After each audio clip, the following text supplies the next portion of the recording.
Hello everyone. आज हम पढ़ेंगे क्लास 9th की poem no man are foreign.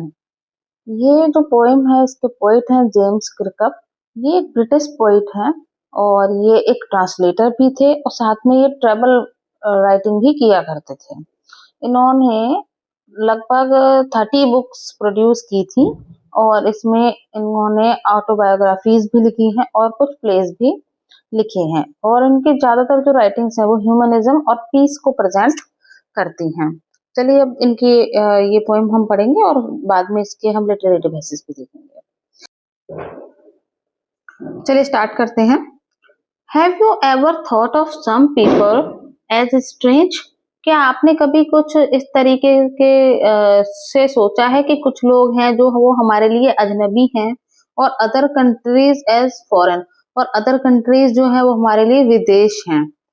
We have many ways of thinking of other people as different from us as them. हमारे में से जो बहुत से लोग हैं वो इसी तरीके से सोचा करते हैं कि जो अदर पीपल है, जो दूसरे लोग हैं, वो हमसे बहुत ज्यादा डिफरेंट हैं। They may belong to a different country, और वो हमसे अलग क्यों है? क्योंकि शायद इसलिए कि वो एक अदर कंट्री से बिलोंग करते हैं और स्पीक अ डिफरेंट लैंग्वेज, या फिर वो इसलिए हम लोग उनको अलग समझ लेते हैं कि वो कुछ अलग लैंग्वेज में बात करते हैं।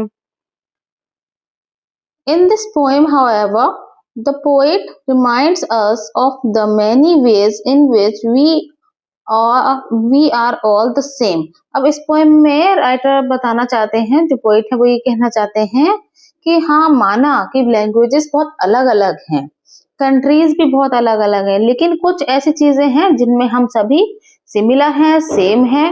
For we are all human, क्योंकि हम सभी ह्यूमन बींग्स हैं, तो कहीं ना कहीं बहुत सारी लैंग्वेजेस होते हुए, बहुत सारी कंट्रीज होते हुए भी हम सब सेम हैं। अब वो कैसे सेम है आगे देखेंगे। Remember no man are strange, no countries foreign.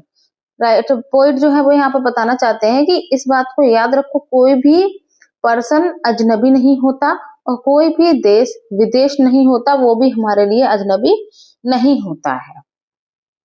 Vineet all uniforms, यहाँ पे यूनिफॉर्म्स का जो मीनिंग है वो डिफरेंट कंट्रीज को बता रहा है कि कई सारी डिफरेंट कंट्रीज की आर्मी में कई अलग अलग तरीके की जो आर्मी मैन्स होते हैं वो अलग अलग तरीके की यूनिफॉर्म्स पहनते हैं। A single body breathes like ours, लेकिन उन सभी के अंदर जो बॉडी ब्रीथ कर रही होती है वो वैसी ही होती है जैसी हमारी है।